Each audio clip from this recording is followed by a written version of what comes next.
Beginner tips to Final Fantasy XIV. Tip 3. Your HUD and settings. Beyond just the active help setting, there are a lot of very useful settings to experiment with. Some of them are quite literally game-changing. I'm going to highlight a few of the more important settings here. You really want to check out the 2 movement types. It's the first section in the character configuration window. I highly recommend a Legacy type for a number of reasons, but the main one will be that it makes it easier to run away from an enemy when needed. No need to turn the camera, you can just run directly away. Keyboard players, do not ever turn on the direct chat function directly under that. That makes all keyboard inputs immediately start typing in the chat box. Next, click the character tab at the top. Battle effects settings is at the bottom. If you feel like you can't see during combat, turn party effects to show limited. Never turn this to show none. Show limited will ensure all important party effects will still be visible, such as attack and healing bubbles. The second red button is Item Settings. I highly recommend playing with the inventory settings. I recommend open all and expand it for the inventory interfaces, and to have all gear not go straight to the armory chest. Makes it easier to get rid of anything you get that you want to be rid of.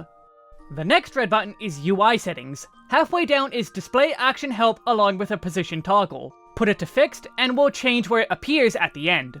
The last place we'll go here is to the red button that is hotbar settings. There's a lot of stuff here, including 10 total hotbars. For keyboard players, you will need at least 3 hotbars for skills.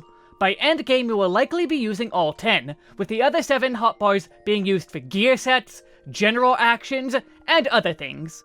For controller players, head to the cross and custom sections. You'll want this always on, scroll down to the bottom to always display the WXHB, and make sure you have all sections of the crossbar enabled. At the very least turn on WXHB, even if you don't like the expanded controls. Finally, go to the HUD layout section of the system menu. Here you can move HUD elements around, including any hotbars you added and that action help I talked about earlier. When selecting an element, you can use the gear icon for some settings. Size is included, but there's another way. You can change the size of nearly any UI element by pressing in the right stick with it selected on controller, and Control plus Home on keyboard. Rate, comment, and subscribe for more tips like these, and much more.